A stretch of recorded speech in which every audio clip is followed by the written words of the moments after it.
Hey, it's Katie Turner here, and you will see now we are on developing our grass content. So building up the layers for our grasses and leaves and all of the supporting pieces of the flowers. So like the flowers draw your attention, but if this is all skimpy and weird, it's not going to look so great, you know. And you can kind of see right here, this part's not finished yet. I have to add some flowers yet in here. But the way that you do that is you fill in the background just a whole bunch of like smears and stuff. That's how that's the best way to fill in floral, is just to smear some different tones in there. And just, I mean, you can not do like leaf structures based upon what the plant is like. So like for this, you'll have like the little stems, and you'll have your, I usually fill in the background with dark. So you'll have your like little lines and supporting imagery. But in general, I just kind of do this, you know, and that seems to fill in rather decent. Use different types of brushes and get different effects, but just kind of do that. And it'll fill in the background. You can add a little bit of weight to it to like fade them out a little bit as it gets to the edges. But if you look at a plant naturally, it'll have the essence, like not just like a store-bought plant, but like a plant in the wild. It'll have its essence of the plant. And then the flowers, which is what the idea was for this, but you want to build up the background and then layer it with your foreground. And like the background will contain the shadows, that's why you make it darker typically.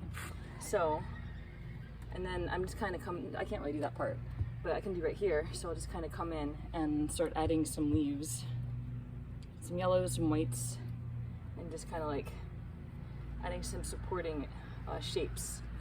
Supporting structure, highlights, dark tones.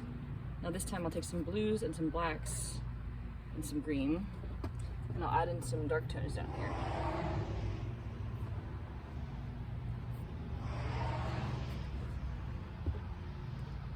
So the goal is to create some like interesting flowing movement. It's not going to be like the main focus, of course, because, you know, the flowers and the bees are the main focus of this, but it's the supportive material. It's like your, what would you call it? I guess,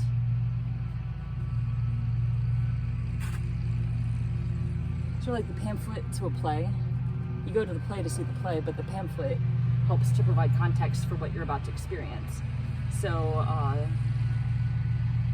I don't know if that's a good analogy. If you pretend I didn't say that, if you don't like it. If you get what I mean, then cool. And if not, then that's totally fine, because I'm gonna submit this all as one piece. Unfinished raw footage that I will someday edit for my class.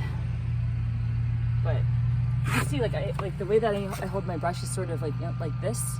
I mean, I'm not sure if maybe you're working on like smaller pieces, if that's how you want to do that. But like for me, I'm able to like nature isn't structured. Like it's not, I mean it is, it has like the Fibonacci that it follows and stuff, but like plants, they'll follow the sun and they'll be like wilted sometimes, and things grow differently. It's not all just like set in a row. So like these are sort of too structured right here, whereas nature looks more like that. See what I mean? Like it's filled in. Whereas these are like, here's a flower, there's a flower. And that's not how things grow. You want things to be the background and the foreground. So, like here, before I paint this last flower, neighbors are mowing. Before I paint this last flower, first I'm gonna layer in some dark purple. Here, you know what, let's just do that right now, right? What am I talking about? Preparing you for something in the future. Let's take some purples and some blues, and I'm gonna just kind of do little wisps like that. Make some different colors, some supportive background imagery behind the flowers that I'm about to paint.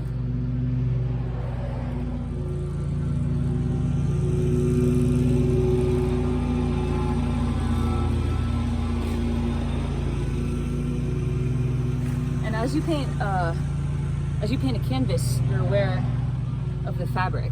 You know, like the fabric has the cross hatches, and the fabric sort of, you don't want to see the cross hatches in your painting. You want to layer it up behind it and then paint your image on top of it typically. So like here, the wall has a whole bunch of little dots. So you want to make sure that as you paint, you put enough on to not make the dots show through, because the dots will show as like inadequate paint coverage.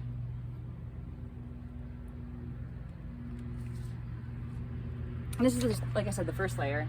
So I'll come in then with some more layers for the cone. This is like the cone flower. So I'll come in with some browns, build up the cone middle eventually. That guy's kind of ugly there too. But you can see what I mean, building up the background and the foreground at the same time. It's easier to let the background dry first before you paint over it. Look at this, cool. I do that all the time.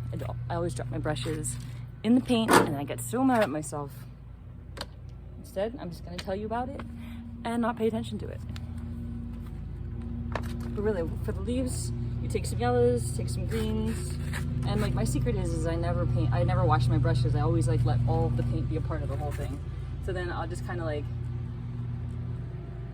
add my little accents, and it gives some really complex color then, because it's not all completely planned. It's not like, oh, this is gonna be like a green plant. It might now have purple in it, but the purple mixes with the green to therefore give it more of a complex tone, which otherwise would not have been achieved because I'm not gonna figure out how to mix those properly.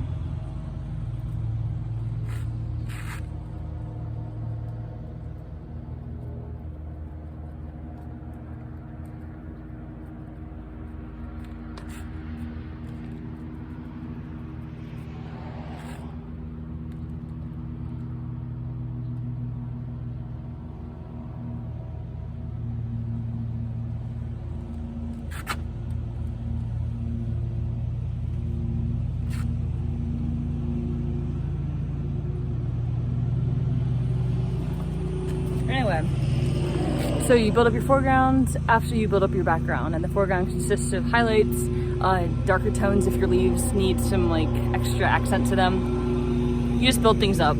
That's what I do, at least. Like I said, I'm not the master at plant painting, but this is my strategy.